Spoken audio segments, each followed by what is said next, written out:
Gua mau mulai video ini dengan data. 20,31% Gen Z di Indonesia berstatus needs, ya. Jadi buat kalian yang nggak tahu needs itu apa, needs itu ada kepanjangannya ya. Not in education, ya. Jadi tidak dalam edukasi, employment, or training ya. Training itu kayak ya lagi magang, ya, atau lagi dalam proses untuk mencari pekerjaan. 20,31%-nya ini 9,9 juta.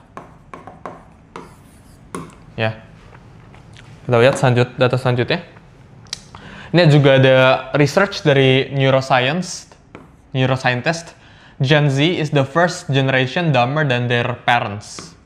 Ya, ini data sepanjang 100 tahunan kurang lebih ya. Yang bisa cari lebih lanjut. Jadi dalam video ini ya, gue ngeliat adanya itu gap ya. Kita bisa bilang satu dari 5 generasi ya, Gen Z itu mengalami kesusahan ya. Mereka itu nggak bisa dapetin pekerjaan, which itu kondisi yang gila banget ya. Kita lihat ya, kalau misal ada 100 orang ya, berarti 20-nya itu nggak bisa mendapatkan pekerjaan, nggak mendapatkan edukasi yang layak, dan nggak mendapatkan training. Makanya di video ini ya, gue pengen bagiin ke kalian framework ya, yang gue pribadi dulu pakai ya, dari cari duit ya, kelas pas masih umur 14-15 untuk dapetin 100 juta pertama gue. Tapi kita nggak bakalan ngomongin 100 juta dan sebagainya, kita bakalan ngomongin frameworknya dalam video ini, exact step by step-nya, cara dapat 10 juta per bulan.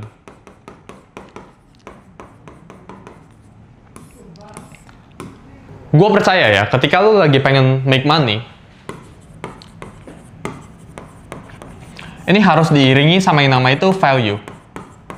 Karena dunia ini sifatnya itu result oriented ya. Dunia ini nggak peduli ya, lu kerja 10 jam, lu kerja 20 jam, lu mau kerja 100 jam ya, tapi nggak ada hasilnya. Dunia ini hanya peduli sama hasil ya. Orang itu hanya peduli sama hasil. Lu itu hanya bisa di reward ya ketika lu menghasilkan sesuatu. Ada 3 faktor ya. Time, price, quality ya. Ketika lu bisa provide antara salah satu dari ini lebih bagus ya, either pertama lu harus lebih cepat ya, apakah lu bisa mengalahkan speed dari orang gitu ya, atau lu bisa menghemat waktu orang, itu juga bisa ya untuk lu mendapatkan uang ya. Price, apakah lu bisa menjual barang yang lebih murah daripada orang, apakah lu bisa menjual service yang lebih murah dari orang. Misal orang ngedit itu 50.000 1 jam, atau satu video, satu short form kayak gini misal 50.000 ya, lu buat price-nya 40.000, lu udah menang di salah satu dari ini gitu ya. Atau yang ketiga yaitu quality. Jadi ini ada 3 matrix yang kalian harus pertahanin ya. Biasanya orang itu cuma harus menangin 2 gitu ya. Jadi kita ngomongin ya, sebelum kalian tanya skill set apa yang buat dibangun dan sebagainya, kalian harus paham ya bahwa ada 3 matrix yang kalian harus menangin ya ketika kalian pengen ngebangun sebuah skill atau kalian pengen ngejual sebuah skill. Karena kan ini eventually tentang kalian belajar ya, dapat skill, terus kalian jual kan. Ini cuma jadi urutannya ya. Dan ketika kalian jualan sebelah sini ya, ini lo harus either lebih cepat dan lebih murah ya, atau lebih murah dan kualitasnya bagus, atau kualitasnya bagus dan waktunya lebih cepat ya. Biasanya ini trilema ya, orang itu nggak bisa fulfill 3-tiganya, tapi ketika kalian bisa fulfill at least 2 aja, ini dagangan lu atau apapun yang lu jual itu pasti laku. Sekarang kita ngomongin dari segi skillnya ya. Jadi skill apa yang bisa kalian bangun? Pertama ya,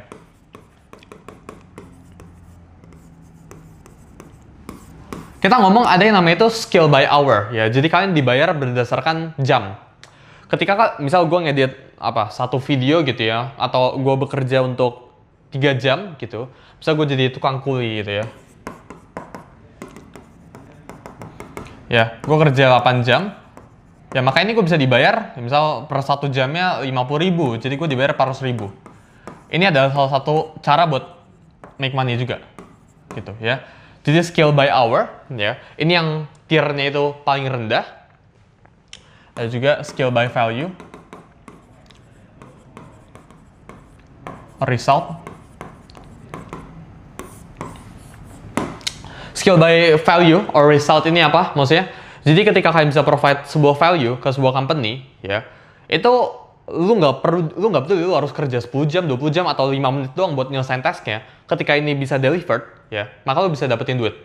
Jadi misal skill by hour itu kalau misal gue ada terumpukan kotak gitu di sini ya. Ini gue pengen pindahin ke rumah gue. Ke sini. Skill by hour itu apa? Gue sewa orang untuk bekerja selama 5 jam untuk nyelesain ini. Untuk pindahin dari sini ke sini gitu.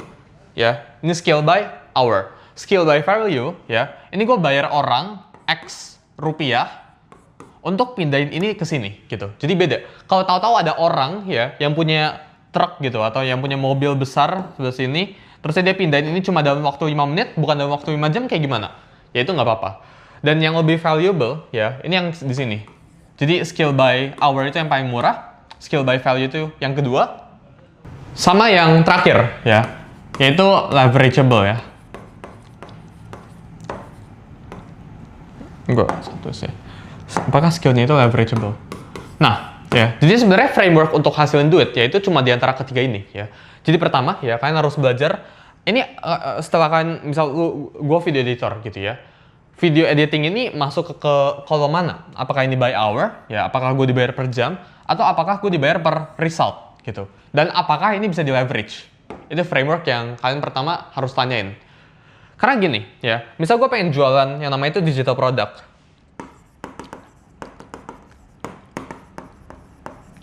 Atau digital stuff lah ya kita ngomong gitu.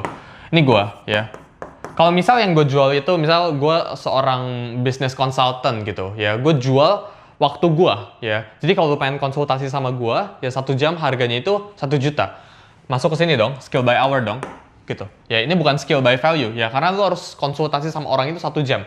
Tapi apakah itu bisa di leverage?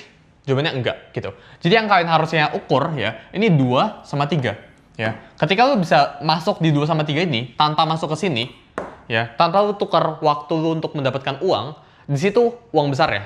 Ya, misal lu pengen dapetin 10 juta ya. Nah, kalau skill by hour ini kayak gimana cara mikirnya? Skill by hour.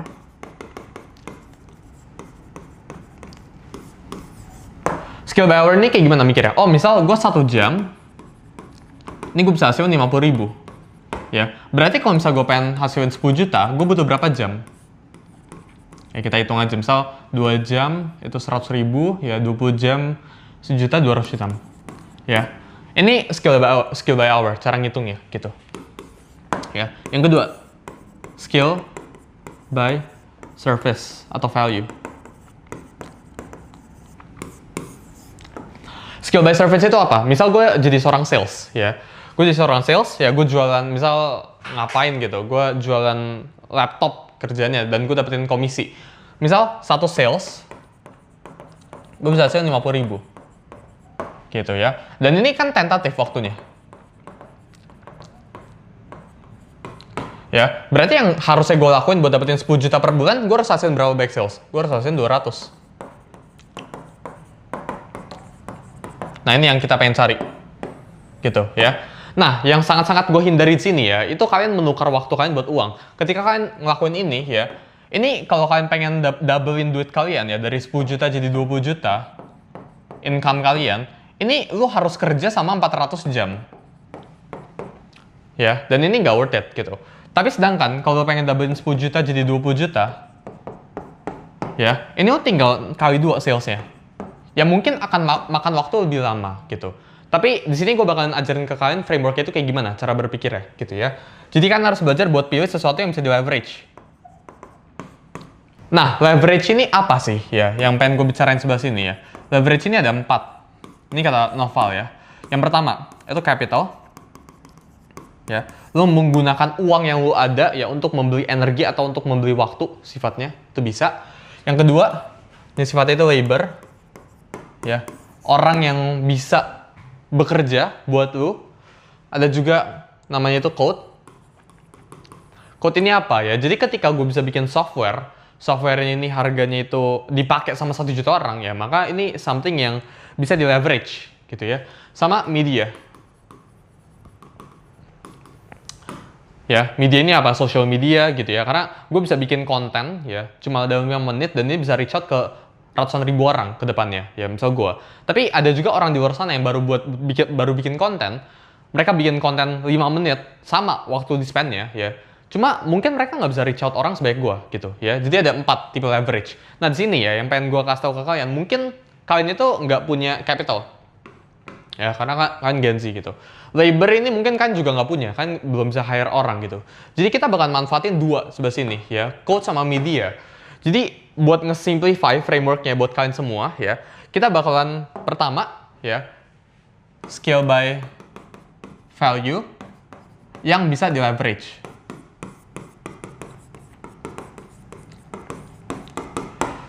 Contohnya ya, misal gue pengen apa sih skill yang bagus gitu ya. Oh, misal ngedit video, apakah jadi video editor itu bagus? Jawabannya belum tentu. Pertama, ya, kalau lu pengen tanya ya, apakah gue dibayar berdasarkan jam atau enggak? Oh, gue dibayar berdasarkan quality video gue itu bagus atau enggak gitu. Jadi mau gue ngedit 10 menit pun nggak masalah. Yang penting videonya bagus gitu. Tapi kalau mau gue ngedit 10 menit atau 10 jam ya, asalkan kualitinya itu bagus, ini nggak masalah gitu. Dan itu berarti yang pertama lu udah checklist nih, gitu, skill by value. Jadi cara milih skill tuh kayak gini gitu. Yang kedua, leverage. Apakah ini bisa di leverage?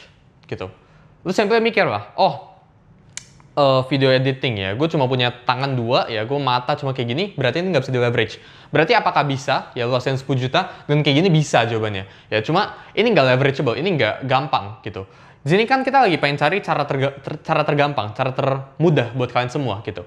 Contoh lainnya, misal kalian itu seorang video editor. Kita ngomong, video editor kan biasanya suka jualan kayak preset gitu kan ya. Kayak preset dari apa yang mereka bikin gitu ya, kayak color grade-nya gitu. Nah, cara nge-leverage ini kayak gimana? Ya, pertama ya, kita baca ke atas, ke belakang sini dulu. Leverage itu ada 2 ya, ada code sama ada media. Ya, media pertama, code. Nah, code ini kan lu bisa pakai buat distribusi ya. Jadi lu nge-leverage, lu menjual preset yang lu punya. Gitu. Ini bisa juga buat lu hasilin gitu ya. Jadi ini bergantung ke semua ya, by the way ya. Lu misal coffee shop gitu ya, lu barista. Ya, coffee shop barista ini ya, ini mereka menukar waktunya untuk uang, bener ya. Cuma lu bisa tambahin leverage-nya. Jadi lu harus apply ini ke semua framework of thinking lu gitu. Coffee shop barista ini kayak ngapain kerjanya? Oh, gua tukar waktu gue buat uang gitu ya. 1 jam itu gue dibayar 50.000. Tapi apakah bisa di leverage? Bisa jawabannya. Ya dengan media. Dengan buat konten. Misal ya, coffee shop barista ini bikin kopi gitu ya, terusnya direkam bikin vlog gitu ya. Terusnya ujung-ujungnya jualan ebook. Tentang cara dia bikin kopi itu kayak gimana, atau keseharian dia itu kayak gimana ya sebagai barista. Ujungnya ebook ini dijualan ya lewat media dan ini bisa menghasilkan. Ya, sama code ya. Code itu apa? Ya, dijualnya itu lewat platform online ya. Jadi dia nggak perlu bagian distribusi sesuatu ya, which ini leverageable. Sekarang kita putar balik ya. Anggap misal kita pakai benar-benar real case ya. Ada coffee shop, ada barista. Kita anggap dia itu pengen jualan ebook, harganya itu 50.000. Ya, berarti kita pakai funnel kebalik kayak gini aja ya. Nah, bottomnya ini 50.000. Berarti kalau misal gue pengen dapetin 10 juta rupiah, berarti gue harus jual kurang lebih, nih kalau 2 maka 100.000 ya. 100.000, ya 20 ini 1 juta, ya berarti gue harus jual 200 ebook gitu. Simply dibalik aja, berarti gue harus jual, ini conversionnya ke bawah 200 ya. 200 ebook gitu ya. Berapa banyak views yang gue harus dapat, berapa banyak clicks yang gue harus dapat. Jadi sebelum kalau jual kan lu butuh code kan, website kan ya. Lu bisa kayak pakai Linkit gitu ya, Traktir, Mekar, itu gue nggak di endorse ya buat saya itu semua ya. Payment processor lainnya, kalau lu udah besar lu bisa pakai Zendesk, Mitrans gitu ya. Banyak. Lu harus jual ke website lo, berapa banyak traffic yang biasanya gue harus terima gitu. Anggapannya misal conversionnya itu biasanya ya, dari website ke bawah, anggap kita ngomong gara-gara ini produknya murah gitu ya, kita anggap 5%. berarti lu kaliin aja ke atas gitu ya. 200 dikali 20 berarti ya. Ini masuk ke 10.000 ya. 1.000 ya. 5%. Kok gue tiba-tiba nggak bisa ngitung nih. Sebentar. 400. Oke, 4.000. Gitu ya. Berarti di code-nya, di leverage sebelah sini ya, di website lu harus datengin total traffic 4.000 orang. Buat dapetin 200 orang yang bisa beli ebook lu tentang cara bikin kopi. Si barista ini udah bikin ebook ceritanya. Ya, 4.000 ya. Tapi buat orang visit ke website lu, ini kan butuh traffic, lu butuh bikin konten. Anggap ya, kliknya itu ke website lu contohnya kita ngomong asal 10% ya. Jadi misal lu dapat 40.000 views, ya 10% ini ya bakalan visit ke website lu gitu ya. Nah, terusnya kita breakdown lagi. Gimana cara kalian bisa dapetin 40.000 views ini gitu ya. Jadi mikirnya dibalik kayak gini ya. Ini invert thinking gitu. Jadi kalau misal gue pengen dapetin 20 juta, ya gue tinggal balik aja. Gue berarti harus convert 400 PDF, 400 ebook ini gitu ya. 400 ebook ini gue naikin ke atas lagi jadi 8.000. Oh, berarti kalau misal gue pengen dapetin 20 juta ya, gue butuh traffic 80.000 views. Contohnya kayak gitu ya. Jadi ini cara atau framework ya gimana orang itu bisa make money ya. Dan ini nggak mentok di 10 juta ya. Ini lu bisa ngasilin sampai kita ngomong 1M gitu ya, 10M gitu per bulan. Ini very possible. Tinggal lu hitung dari bawah ke atas itu kayak gimana dan gimana cara lu achieve itu. Misal ya, si barista ini ya bikin ebook ya. Terus dia pengen jual 200 karena dia pengen dapetin income 10 juta per bulan. Buat dapetin 40.000 views ini ya, dia butuh bikin misal satu videonya average-nya contohnya 1.000 views-nya. Gitu ya. Berarti barista ini cukup bikin kurang lebih estimated 40 konten. Jadi the solution untuk mendapatkan uang itu input ya. Lu harus belajar buat nge-input sesuatu ya. Ketika lu bisa input sesuatu, masukin sesuatu ya, keluarnya itu bakalan jadi something gitu. Ketika lu bisa bikin 40 konten ya, ini bisa kurang lebih ngasilin 200 sales buat lu gitu. Ya kalau lu pengen sales lebih kayak gimana? Jawabannya ya. Solusinya itu bukan di tweak bagian sini loh. Baik banget orang yang suka salah paham kan. Oh ini berarti website-nya harus dibagusin, ini percentage harus dinaikin gitu ya. Ini 10%, ya itu juga bener gitu ya. Ini lu harus perbagus kontennya biar conversion ke ini apa percentage CTA-nya makin tinggi gitu ya. Tapi solusinya kebanyakan and most of the time ini 40 double jadi 80 gitu ya. Mungkin kan bakal bilang, oh ini kalau 40, ini bisa hasilin 40.000 views. Kalau 80, ini belum tentu 80.000 views. Tapi kan bisa aja tetap ini jadi 50.000, ini jadi 60.000, ini jadi 70.000. Ini kan tetap return. Ini kan orang bilang ini diminishing. Tapi diminishing return itu still a return kan. Ini 50.000, 60.000, 70.000 ke bawah, visit website itu, ujung-ujungnya 200-nya nambah juga gitu. Jadi buat gue recap, ya gimana cara kalian hasilin 10 juta, 20 juta, 100 juta, dan seterusnya yang bisa di leverage gitu sifatnya. Scale plus leverage equals money. Ya, ini rumusnya udah gitu ya. Kayak yang gue tadi bilang, skill-nya itu kan ada dua tipenya, ada time based sama ada value gitu ya. Ya gue lebih prefer pilih yang ini ya. Jadi lu dibayar berdasarkan problem atau value yang lu provide ke orang. Leverage ini ada 4. Capital, ya, labor, code, sama media. Nah, sebagai Gen Z ya, banyak banget orang yang nggak punya capital, jadi capital ini kita coret. Labor juga lu nggak bisa hiring karena lu belum punya capital, jadi kita pakai code dan pakai media. Ya, code ini apa? Code ini lu bikin website, ya itu hitungannya. Atau lu bikin platform, lu bikin aplikasi, itu sifatnya itu yang bisa di leverage. Media. Ya, ini social media ya. Jadi kalau lu ngonten di TikTok atau apapun itu gitu ya, bisa di sini. Sama dengan uang.